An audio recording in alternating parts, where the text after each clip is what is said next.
Hai, selamat datang di channel ini dengan saya Galih Mukti. Untuk yang baru pertama kali datang ke channel saya, welcome. Yang sudah pernah lihat video saya sebelumnya, saya mohon maaf. Kali ini saya nggak bahas soal tahi lagi, tapi soal Bitcoin. Jadi mari kita bahas hal yang lebih serius dikit lah ya. Jadi gini teman-teman, ada teori konspirasi soal Bitcoin. Jadi ada yang bilang kalau dedengkot cryptocurrency satu ini ternyata dibikin oleh pemerintah Amerika. Secara spesifik dibikin oleh badan pemerintah Amerika sana, bukan oleh FBI, bukan oleh CIA, apalagi pemuda Pancasila, melainkan dibikin oleh NSA atau NSA, yakni National Security Agency alias Badan Keamanan Nasional Amerika. Tujuannya apa sih? Kenapa mereka bikin Bitcoin? Jawabannya bisa macam-macam. Dan yang pasti nggak dengan niat yang baik untuk masyarakat biasa kayak kita-kita ini. Sebagai contoh, kenapa NSA bikin ini adalah untuk menjebak para kriminal yang memakai Bitcoin agar mudah dilacak. Atau malah ada yang bilang kalau ini adalah salah satu agenda untuk New World Order atau tatanan dunia baru. Gokil nggak tuh? Jadi mari kita bahas lebih dalam. By the way, untuk mempermudah menonton, saya kasih chapter atau part-part video ini. Kalau pengen langsung ke pembahasan selanjutnya, tinggal di slide aja, karena emang rada rumit dan juga panjang. Sebelum ke teori konspirasinya, saya mau jelasin singkat soal Bitcoin ini. Apa sih Bitcoin itu? Kenapa bisa mahal? Bahkan satu Bitcoin sekarang valuasinya sampai 1 miliar rupiah. Bitcoin adalah mata uang digital atau cryptocurrency pertama yang terdesentralisasi dan berjalan di atas teknologi blockchain. Terdesentralisasi ini maksudnya adalah sistemnya tidak dikendalikan oleh satu pihak atau otoritas pusat. Misalnya oleh sebuah bank. Di Indonesia kan, kalau kita transfernya uangnya itu dikendaliin pihak bank dan juga BI atau Bank Indonesia. Sedangkan definisi untuk blockchain itu sesimpel kalau teknologi ini ada di belakang Bitcoin. Jadi Bitcoin memakai teknologi blockchain ini yang gunanya untuk memverifikasi transaksi. Ini dijalankan oleh banyak jaringan komputer. Data transaksinya tidak bisa diubah dan bersifat transparan, sehingga membuat data kita aman, terlacak, dan sulit dipalsukan. Ini keunggulan Bitcoin ketimbang uang fiat alias uang kita yang dipakai sehari-hari. Misalnya rupiah, dolar, ringgit, sampai Zimbabwe dolar.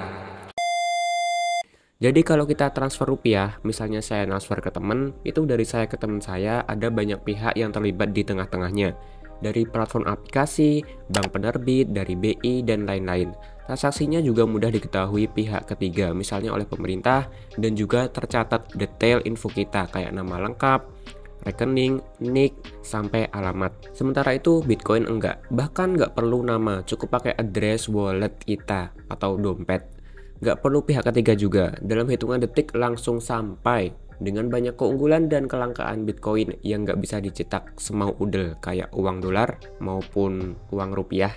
Harganya jadi makin mahal dan sekarang tembus 1 miliar rupiah per satu Bitcoin. Di sisi lain, Bitcoin ini sering banget digunain sama organisasi-organisasi kriminal untuk saling bertransaksi satu sama lain dalam hal yang tentu saja ilegal. Dan maka dari itu pemerintah di berbagai negara pengen meregulasi hal ini. Oke, secara umum sudah cukup jelas dan cukup bisa diterima lah ya apa itu Bitcoin, apa itu blockchain, apa itu cryptocurrency. Kemudian teori populernya, Bitcoin ini dibikin oleh seseorang yang misterius, namanya Satoshi Nakamoto di tahun 2009. Mukanya kayak gini. Dan setelah ditelusuri ternyata ini muka bapak-bapak Jepang random aja. Jadi kasihan sebenarnya, mukanya dipakai terus dibilang kalau dia Satoshi Nakamoto, padahal bukan. Bayangin ada artikel online yang ngambil muka kita terus dibilang kalau foto di artikel tersebut adalah penemu mie ayam yang gak ada ayamnya. Gak asik bro, gak lucu juga sih. Jadi yang jelas Satoshi Nakamoto ini bukan nama asli, cuma semacam username aja dan sekarang masih belum diketahui dia ini siapa. Balik ke konspirasi bahwa Bitcoin ini dibikin oleh NSA sebagai lembaga intelijen terbesar di Amerika. NSA itu memang terlibat banyak dalam penelitian dan pengembangan teknologi, terutama dalam teknologi bidang kriptografi. Teori ini didasarkan pada beberapa elemen mencurigakan yang menghubungkan NSA dengan teknologi inti dari pembuatan Bitcoin. Jadi, mari kita bahas alasan mengapa NSA lah yang membuat Bitcoin ini. Alasannya apa? Fungsi sebenarnya apa? Oke, yang pertama adalah sebagai pengawasan keuangan global. Salah satu alasan utama yang mendasari teori ini adalah kemampuan NSA untuk memantau aliran uang secara global. Bitcoin dengan sistem blockchain publiknya memungkinkan setiap transaksi dicatat secara permanen dan bisa diakses oleh siapa saja di dunia. Meski nggak ada catatan atau nama siapa yang ngirim dan untuk siapa dikirim, tapi tetap ada tercantum alamat dompetnya.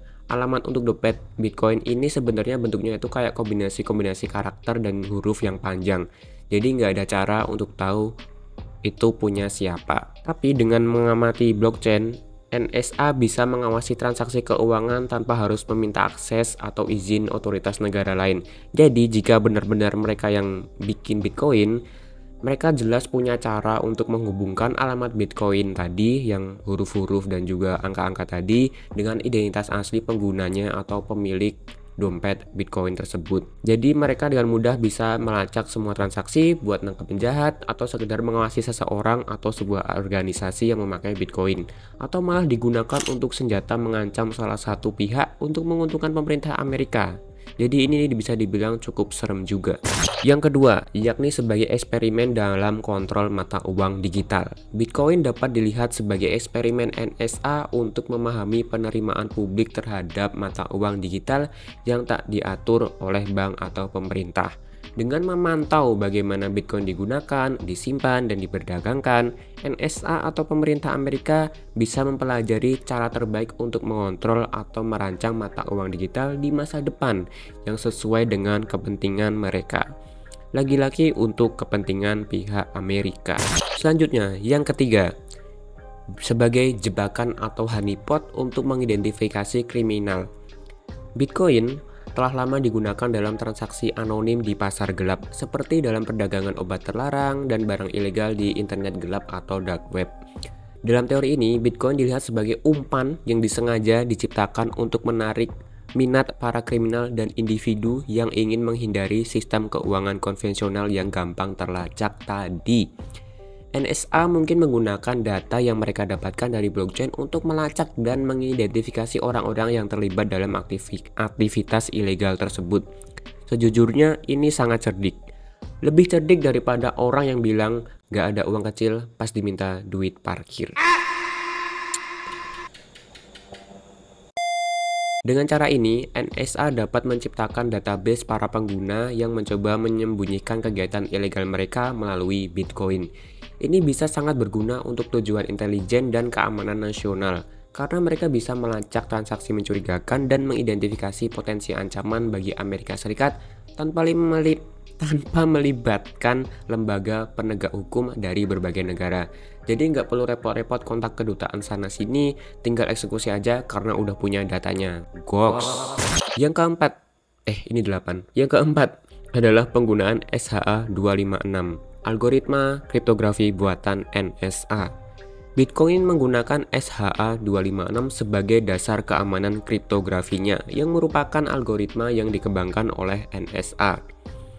Beberapa teori menyebutkan bahwa karena NSA yang merancang SHA-256, mereka mungkin memiliki pintu belakang atau setidaknya pemahaman yang jauh lebih dalam tentang cara kerja algoritma ini dibandingkan siapapun di luar sana di lembaga manapun yang sama-sama mempelajari kriptografi, blockchain, cryptocurrency, dan sebagainya. Meskipun SHA-256 adalah algoritma yang sangat kuat dan telah diuji publik, beberapa konspirasi menyatakan bahwa NSA bisa saja memiliki cara untuk melemahkan atau memanipulasi transaksi Bitcoin.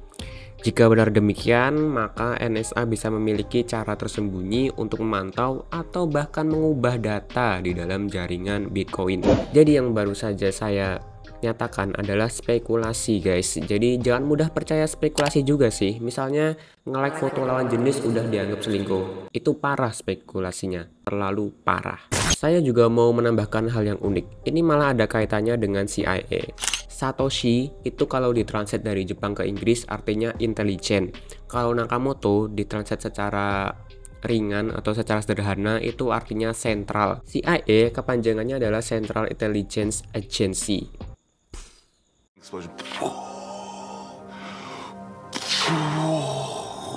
Kalau soal New World Order yang saya jelaskan di awal-awal tadi, alias tatanan dunia baru, ini karena New World Order itu pengen banget mereka tuh nyatuin semuanya menjadi satu di bawah kepemimpinan mereka. Nah, Bitcoin ini bisa jadi sebagai simbol yang powerful untuk mata uang seluruh dunia. Sesimpel itu sebenarnya. Kemudian sekarang mari bahas soal bukti-bukti atau bahan-bahan yang menjadi rujukan kenapa orang-orang bisa bilang kalau NSA adalah pihak yang membuat Bitcoin. Yang pertama jelas SHA-256 tadi, algoritma yang dibikin oleh NSA dan juga digunakan oleh Bitcoin. Di Bitcoin, SHA-256 ini berfungsi sebagai mekanisme hashing dalam proses mining, yakni proses verifikasi transaksi dan penciptaan blok baru dalam blockchain. Teori ini berargumen karena NSA adalah pencipta algoritma ini, mereka mungkin menyisipkan mekanisme yang memungkinkan mereka mengakses atau memanipulasi jaringan Bitcoin secara tersembunyi. Kemudian yang kedua, yakni adanya dokumen dari Edward Snowden tentang pengecekan atau pengawasan Bitcoin oleh NSA. Edward Snowden ini dulu sempat viral karena dia semacam mantan PNS yang nyebar rahasia negara Amerika Serikat ke publik. Kemudian dia sempat mengungsi di negara lain sampai sekarang. Pada 2018, dokumen yang dibocorkan oleh Edward Snowden ini mengungkapkan bahwa NSA telah memantau pengguna Bitcoin melalui program khusus yang disebut Oakstar atau Moneypot. Program ini memungkinkan NSA untuk melacak aktivitas finansial pengguna Bitcoin di seluruh dunia dan menghubungkan transaksi ke individu tertentu. Dokumen ini mengkonfirmasi ketertarikan NSA untuk memantau Bitcoin sebagai sarana transaksi global. NSA bahkan dikabarkan menggunakan taktik khusus untuk membobol jaringan Bitcoin guna mendapatkan informasi pribadi penggunanya. Ini sangat serem dan ternyata NSA sepowerful itu. Kemudian lanjut yang ketiga. Dominasi teknologi kriptografi oleh Amerika Serikat. NSA merupakan salah satu lembaga yang paling terdepan dalam teknologi kriptografi dan mereka memiliki sumber daya besar untuk mengembangkan teknologi yang sangat canggih. Sebelum munculnya Bitcoin, NSA sudah banyak terlibat dalam riset-riset terkait kriptografi. Mereka memiliki banyak proyek dan juga paten di bidang kriptografi, bahkan yang bersifat sangat tertutup. Beberapa pakar meyakini bahwa Amerika Serikat dan NSA ingin mempertahankan kendali atas semua teknologi kriptografi, termasuk yang digunakan dalam cryptocurrency. Mengingat kemampuan mereka, banyak yang yakin bahwa NSA bisa menciptakan sistem yang menyerupai Bitcoin jika memang mereka menginginkannya. Selanjutnya adalah dukungan pemerintah Amerika terhadap riset blockchain bahkan sebelum Bitcoin ditemukan. Jadi gini teman-teman, sebelum kemunculan Bitcoin, sejumlah jurnal ilmiah dan dokumen pemerintah Amerika menunjukkan ketertarikan mendalam pada blockchain dan teknologi mata uang digital. Ini jauh-jauh sebelum Bitcoin ada, yakni pada tahun 1996. Pernah ada paper atau karya tulis ilmiah hasil dukungan NSA yang judulnya How to Make a Mint. 2. The Cryptography of Anonymous Electronic Cash. Dalam karya tersebut, para penulis mengusulkan sebuah sistem yang menggunakan kriptografi kunci publik untuk memungkinkan pengguna melakukan pembayaran anonim tanpa mengungkapkan identitas mereka. Konsep dasar yang mirip banget dengan konsep Bitcoin saat ini. Dukungan awal dari pemerintah Amerika dalam riset tersebut menimbulkan spekulasi bahwa mereka mungkin saja menguji atau mengimplementasi teknologi digital ini melalui proyek semacam Bitcoin untuk melihat bagaimana respon global dan bagaimana mata uang ini berkembang ke depannya. Fakta bahwa riset ini ada dan mendahului Bitcoin sering dijadikan bukti bahwa pemerintah Amerika dan mungkin NSA telah menyiapkan infrastruktur teoritis untuk mata uang digital lebih dari 1 dekade sebelum publik mengenal apa itu Bitcoin.